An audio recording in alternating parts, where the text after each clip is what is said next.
Welcome to Rohila steno and typing classes Jodhpur. आपका dictation शुरू होगा 3 सेकंड बाद।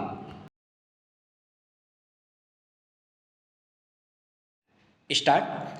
आई welcome all of you to the first meeting of the parliamentary consultative committee of the ministry of communications. We are in the midst of an information and communication revolution. This revolution is bringing about fundamental changes in every aspect of life at the national and international levels. It has also opened the prospect of India emerging as an information technology superpower. This prospect will become a reality only if we create a modern nationwide telecommunications infrastructure at the earliest. Telecommunications is also by itself an accelerator of economic growth. The telephone is no longer a luxury but an indispensable tool in every conceivable economic activity. For example, the large network of STD oblique ISD booths established by the Department of Telecommunications in a short span, and we can see these booths even in small towns today has immensely benefited small entrepreneurs and the common person. Experts have calculated that 1% increase in telephone density results in a 3% increase in GDP. As you would make out from the agenda notes, this information and communication revolution has unfortunately largely bypassed rural India. The National Telecom Policy of 1994 had envisaged universal access and availability of basic telecom services on demand. We are way behind achievement of this objective.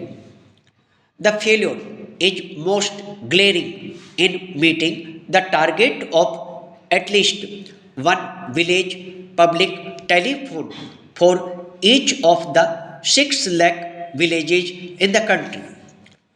More than half of these 6 lakh villages still do not have even a single telephone, in not to mention other sophisticated forms of communications.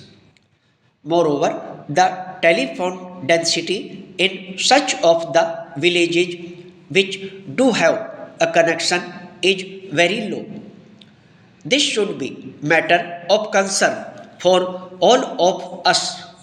My government will not allow the rural urban divide to get further widened because of failures in policy and implementation to meet our goal in rural telephony. My vision is to see every Indian village connected with the global village that is being created by the information and communication revolution. The failure in the area of rural telephony cannot be seen in isolation from the flaws in the National Telecom Policy of 1994 and its implementation. Today, everybody recognizes that the reforms in the telecom sector, particularly relating to investment in basic and cellular services by private operators, have failed. The country cannot therefore afford any further delay in resolving the many problems in the telecom sector which my government has inherited from the past. As I have stated on several occasions, we have both the political will and the competence to unravel these knots in the most transparent manner. In doing so, we will be guided solely by national interests to which all other sectoral interests must become subordinate.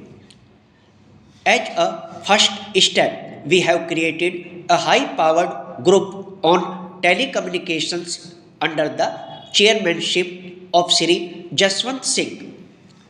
It has been mandated to recommend to the government on the following: 1. Create a strong, independent, and credible regulatory framework by strengthening the Telecom Regulatory Authority of India.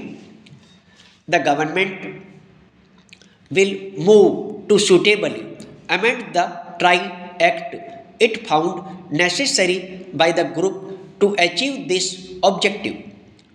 2.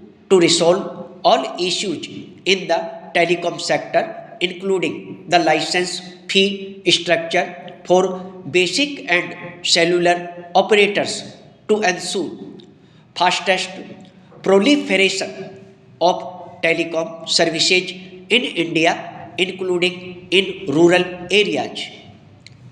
As I have stated before, the government will take suitable action in this matter before the end of the year. 3.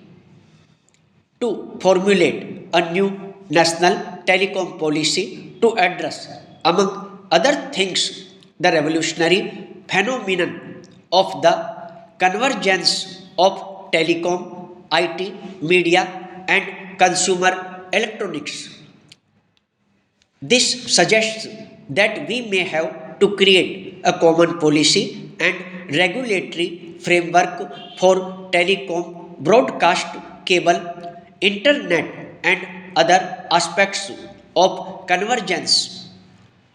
All this will require the evolution and implementation of rational spectrum policy based on best international experience.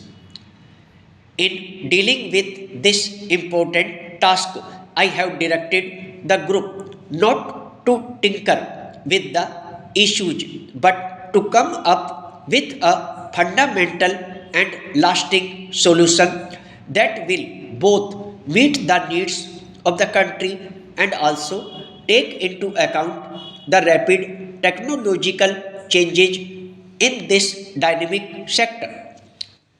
Otherwise, within a few years, India might once again face problems similar to the ones we are dealing with today.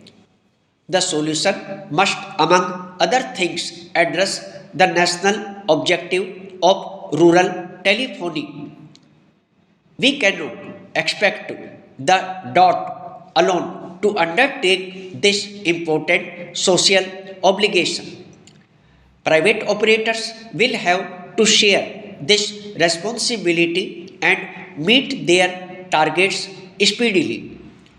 There is also a need to use many different technologies simultaneously, especially wireless, to ensure cost effective and rapid spread of telephones in villages and hilly areas. The solution must also result in further strengthening the Department of Telecommunications in order to successfully face the increasing competition in the coming years. There are many examples in the world where state owned telecom organizations have become major players. Stop.